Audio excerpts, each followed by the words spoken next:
Welcome to HorrorBabble. Today, once again, we'll be delving into the works of Abraham Merritt. This tale on the subject of ethnology is called The Drone. As always, I hope you enjoy it.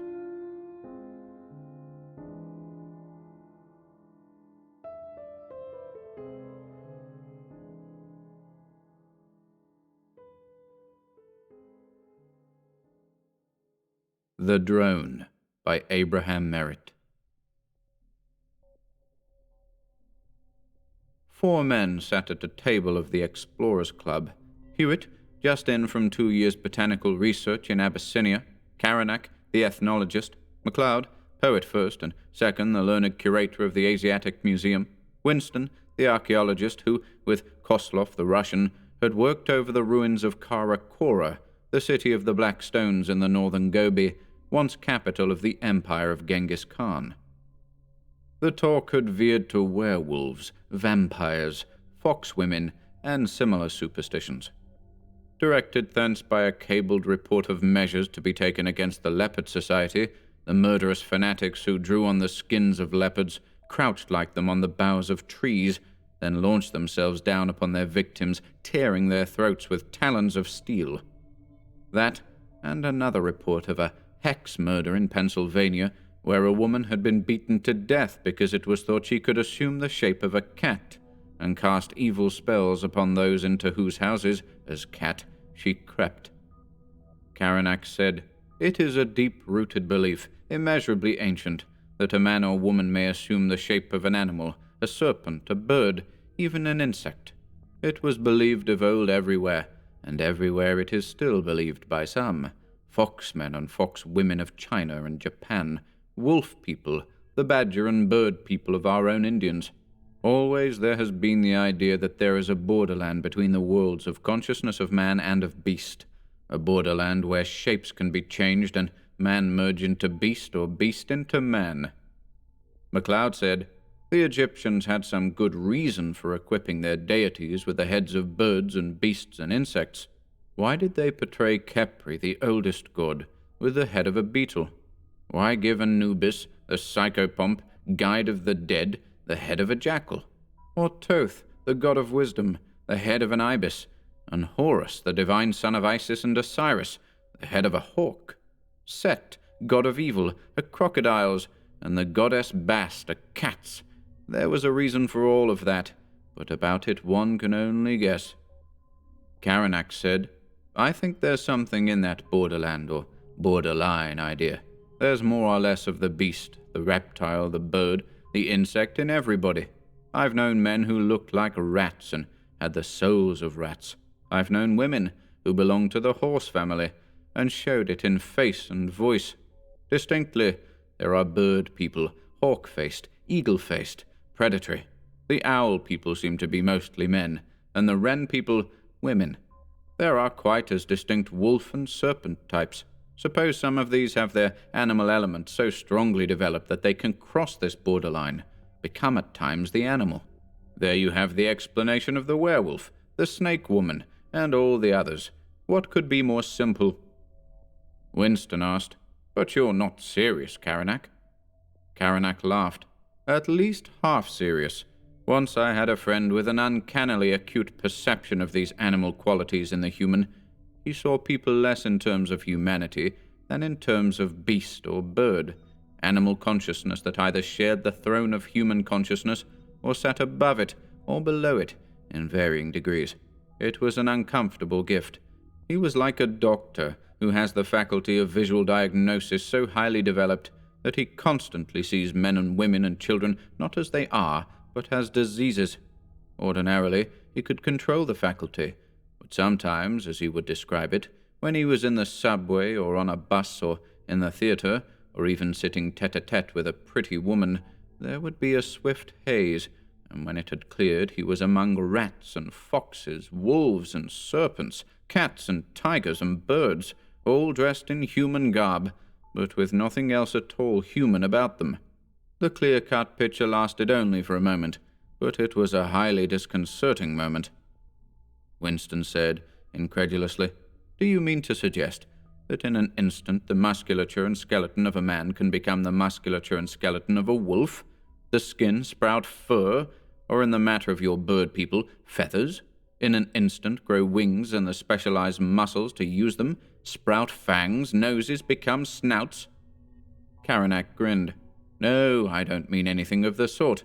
What I do suggest is that under certain conditions the animal part of this dual nature of man may submerge the human part to such a degree that a sensitive observer will think he sees the very creature which is its type, just as in the case of the friend whose similar sensitivity I've described. Winston raised his hands in mock admiration. Ah, at last modern science explains the legend of Circe. Circe, the enchantress who gave men a drink that changed them into beasts. Her potion intensified whatever animal or what-not soul that was within them, so that the human form no longer registered upon the eyes and brains of those who looked upon them. I agree with you, Karanak. What could be more simple? But I do not use the word simple in the same sense you did. Karanak answered, amused. Yet, why not? Potions of one sort or another, rites of one sort or another, usually accompany such transformations in the stories.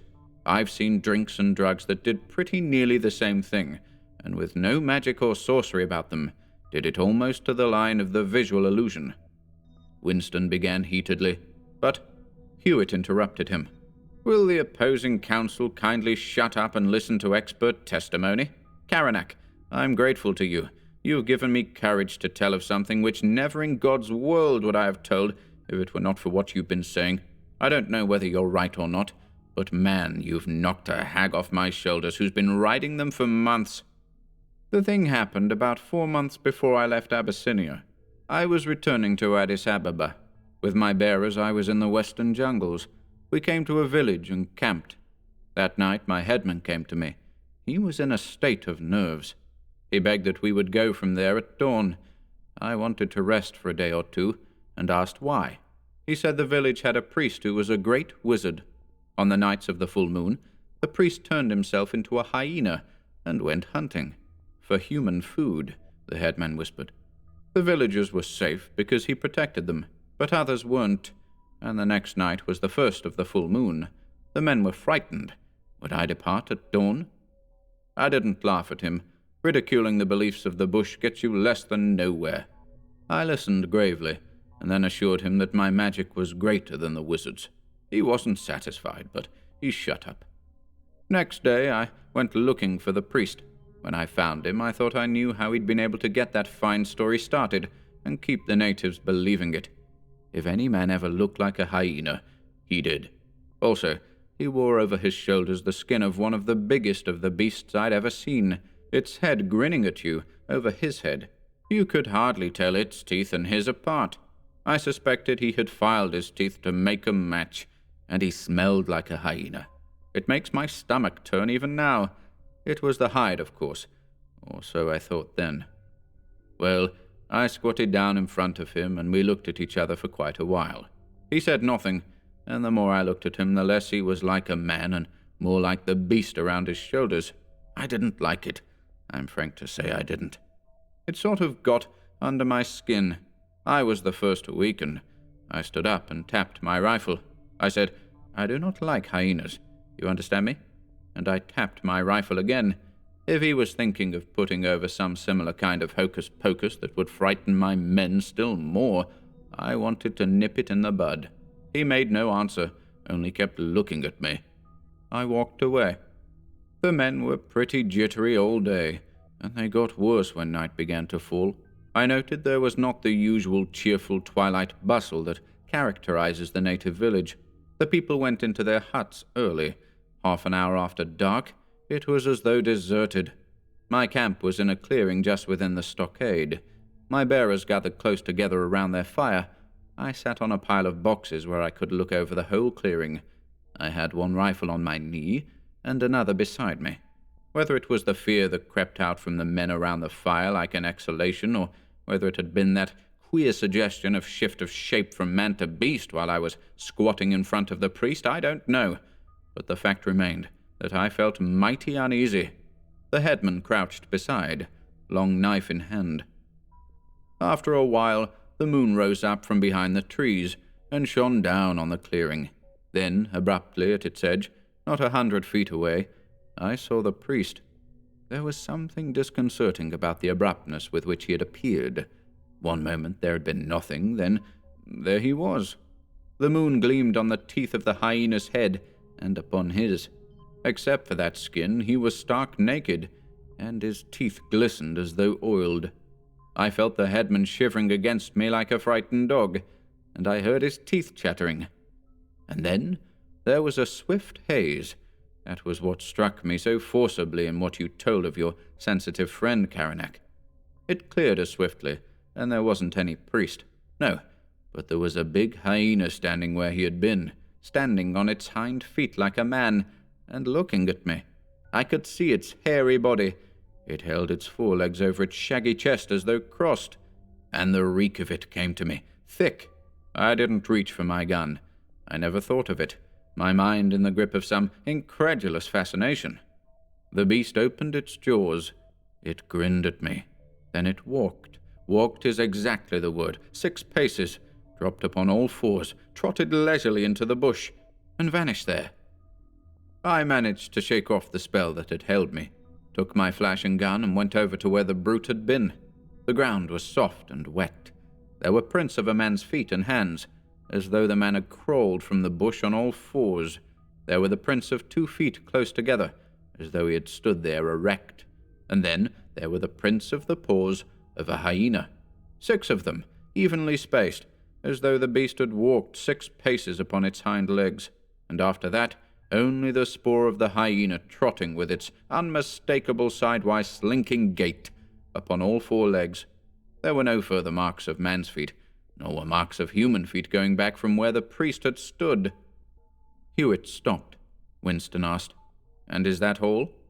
Hewitt said, as though he had not heard him, "Now, Karanak, would you say that the animal soul in this wizard was a hyena, and that I had seen that animal soul, or that when I had sat with him that afternoon he had implanted in my mind the suggestion that at such a place I would see him as a hyena, and that I did?" Karanak answered, "Either is an explanation. I rather hold to the first." Hewitt asked, "Then how do you explain the change of the human footmarks into those of the beast?" Winston asked, "Did anyone but you see those prints?" Hewitt said, "No. For obvious reasons, I did not show them to the headman." Winston said, "I hold then to the hypnotism theory. The footmarks were a part of the same illusion." Hewitt said, "You asked if that was all. Well, it wasn't. When dawn came and there was a muster of men, one was missing. We found him, what was left of him, a quarter mile away in the bush. Some animal had crept into the camp, neatly crushed his throat and dragged him away without awakening anybody, without even me knowing it, and I had not slept.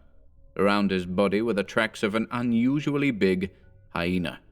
Without doubt, that was what had killed and partly eaten him." "Coincidence," muttered Winston. "We followed the tracks of the brute," went on Hewitt. "We found a pool at which it had drunk. We traced the tracks to the edge of the pool. But—" He hesitated. Winston asked impatiently, "But?" "But we didn't find them going back. There were the marks of a naked human foot going back, but there were no marks of human feet pointing toward the pool.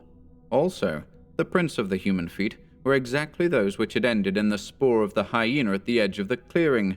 I know that because the left big toe was off." Karanak asked, "And then what did you do?" "Nothing. Took up our packs and beat it. The headman and the others had seen the footprints. There was no holding them after that. So your idea of hypnotism hardly holds here, Winston. I doubt whether a half-dozen or less had seen the priest, but they all saw the tracks."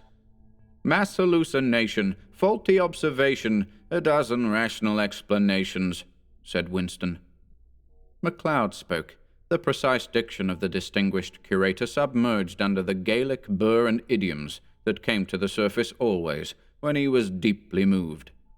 "And is it so, Martin Hewitt? Well, now I will be telling you a story, a thing that I saw with my own eyes. I hold with you, Alan Karanak, but I go further. You say that man's consciousness may share the brain with other consciousness, beast or bird or whatnot. I say it may be that all life is one, a single force, but a thinking and conscious force of which the trees, the beasts, the flowers, germs, and man, and everything living are parts, just as the billions of living cells in a man are parts of him, and that under certain conditions the parts may be interchangeable, and that this may be the source of the ancient tales of the dryads, and the nymphs, the harpies, and the werewolves, and their kind as well. Now, listen. My people come from the Hebrides, where they know more of some things than books can teach. When I was 18, I entered a little Midwest college. My roommate was a lad named, well, I'll just be calling him Ferguson. There was a professor with ideas you would not expect to find out there. "Tell me how a fox feels that is being hunted by the hounds," he would say, "or the rabbit that is stalked by the fox, or give me a worm's eye view of a garden. Get out of yourselves. Imagination is the greatest gift of the gods," he said, "and it is also their greatest curse. But blessing or curse, it is good to have. Stretch your consciousness and write for me what you see and feel." Ferguson took to that job like a fly to sugar. What he wrote was not a man telling of a fox or hare or hawk. It was fox and hare and hawk speaking through a man's hand. It was not only the emotions of the creatures he described, it was what they saw and heard and smelt, and how they saw and heard and smelt it, and what they thought. The class would laugh or be spellbound, but the professor didn't laugh. No. After a while, he began to look worried, and he would have long talks in private with Ferguson, and I would say to him, "In God's name, how do you do it, Ferg? You make it all seem so damned real." "It is real," he told me. "I chase with the hounds and I run with the hare. I set my mind on some animal, and after a bit I am one with it, inside it, literally, as though I had slipped outside myself, and when I slip back inside myself, I remember." "Don't tell me you think you change into one of these beasts," I said. He hesitated. "Not my body," he answered at last, "but I know my mind, soul, spirit, whatever you choose to call it, must." He wouldn't argue the matter, and I know he didn't tell me all he knew. And suddenly, the professor stopped those peculiar activities without explanation. A few weeks later, I left college. That was over 30 years ago. About 10 years ago, I was sitting in my office when my secretary told me that a man named Ferguson, who said he was an old schoolmate, was asking to see me. I remembered him at once and had him in. I blinked at him when he entered. The Ferguson I'd known had been a lean, wiry, dark, square-chinned, and clean-cut chap. This man wasn't like that at all. His hair was a curious golden and extremely fine, almost a fuzz. His face was oval and flattish with receding chin. He wore oversized dark glasses, and they gave the suggestion of a pair of fly's eyes seen under a microscope. Or rather, I thought suddenly, of a bee's. But I felt a real shock when I grasped his hand. It felt less like a man's hand than the foot of some insect, and as I looked down at it, I saw that it also was covered with the fine yellow fuzz of hair. He said, "Hello, MacLeod. I was afraid you wouldn't remember me." It was Ferguson's voice as I remembered it, and yet it wasn't. There was a queer, muffled humming and buzzing running through it. But it was Ferguson, all right. He soon proved that. He did more talking than I, because that odd, inhuman quality of the voice in some way distressed me, and I couldn't take my eyes off his hands with their yellow fuzz, nor the spectacled eyes and the fine yellow hair. It appeared that he had bought a farm over in New Jersey, not so much for farming as for a place for his apiary. He had gone in for beekeeping. He said, "I've tried all sorts of animals. In fact, I've tried more than animals. You see, Mac, there's nothing in being human, nothing but sorrow, and the animals aren't so happy. So I'm concentrating on the bee, a drone, Mac, a short life, but an exceedingly merry one." I said, "What in the hell are you talking about?" He laughed, a buzzing, droning laugh. "You know damned well. You were always interested in my little excursions, Mac. Intelligently interested. I never told you 1/100th of the truth about them. But come and see next Wednesday, and maybe your curiosity will be satisfied. I think you'll find it worthwhile." Well, there was a bit more talk and he went out. He'd given me minute directions how to get to his place. As he walked to the door, I had the utterly incredulous idea that around him was a droning and humming like an enormous bagpipe, muted. My curiosity, or something deeper, was tremendously aroused. That Wednesday I drove to his place, a lovely spot, all flowers and blossom trees. There were a couple of 100 skips of bees set out in a broad orchard. Ferguson met me. He looked fuzzier and yellower than before. Also, the drone and hum of his voice seemed stronger. He took me into his house. It was an odd enough place, all one high room, and what windows there were had been shuttered, all except one. There was a dim, golden-white light suffusing it. Nor was its door the ordinary door. It was low and broad. All at once, it came to me that it was like the inside of a hive. The unshuttered window looks out upon the hives. It was screened. He brought me food and drink, honey and honeymead, cakes sweet with honey, and fruit. He said, "I do not eat meat." He began to talk about the life of the bee, of the utter happiness of the drone, darting through the sun, sipping at what flowers it would, fed by its sisters, drinking of the honeycups in the hive, free and careless, and its nights and days only a smooth clicking of rapturous seconds. "What if they do kill you at the end?" he said. "You have lived every fraction of a second of time, and then the rapture of the nuptial flight, drone upon drone winging through the air on the track of the Virgin, life pouring stronger and stronger into you with each stroke of the wing, and at last the flaming ecstasy of the fiery inner core of life, cheating death. True, death strikes when you're at the tip of the flame, but he strikes too late. You die. But what of that? You have cheated death. You do not know it is death that strikes. You die in the heart of the ecstasy." He stopped. From outside came a faint, sustained roaring that steadily grew stronger, the beating of thousands upon thousands of bee-wings, the roaring of hundreds of thousands of tiny planes. Ferguson leaped to the window. "The swarms! The swarms!" he cried. A tremor shook him. Another and another, more and more rapidly, became a rhythm pulsing faster and faster. His arms, outstretched, quivered, began to beat up and down, ever more rapidly, until they were like the blur of the hummingbird's wings, like the blur of a bee's wings. His voice came to me, buzzing, humming.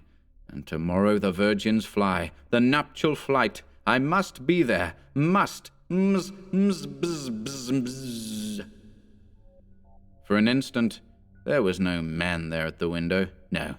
There was only a great drone buzzing and humming, striving to break through the screen, go free. And then Ferguson toppled backward, fell. The thick glasses were torn away by his fall. Two immense black eyes, not human eyes, but the multiple eyes of the bee stared up at me. I bent down closer, closer. I listened for his heartbeat. There was none. He was dead. Then slowly, slowly, the dead mouth opened. Through the lips came the questing head of a drone, antennae wavering, eyes regarding me. It crawled out from between the lips, a handsome drone, a strong drone. It rested for a breath on the lips, then its wings began to vibrate, faster, faster. It flew from the lips of Ferguson and circled my head once and twice and thrice. It flashed to the window and clung to the screen, buzzing, crawling, beating its wings against it. There was a knife on the table. I took it and ripped the screen. The drone darted out and was gone. I turned and looked down at Ferguson. His eyes stared up at me, dead eyes, but no longer black, blue as I had known them of old, and human. His hair was no longer the fine golden fuzz of the bee. It was black, as it had been when I had first known him, and his hands were white and sinewy and hairless.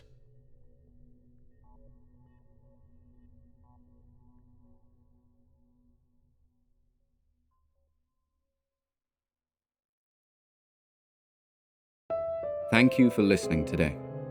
If you enjoyed this reading and would like to support our work here at HorrorBabble, please feel free to pay us a visit over at Patreon. Links to Patreon and the Bandcamp shop can be found in the video description below. Until next time, goodbye.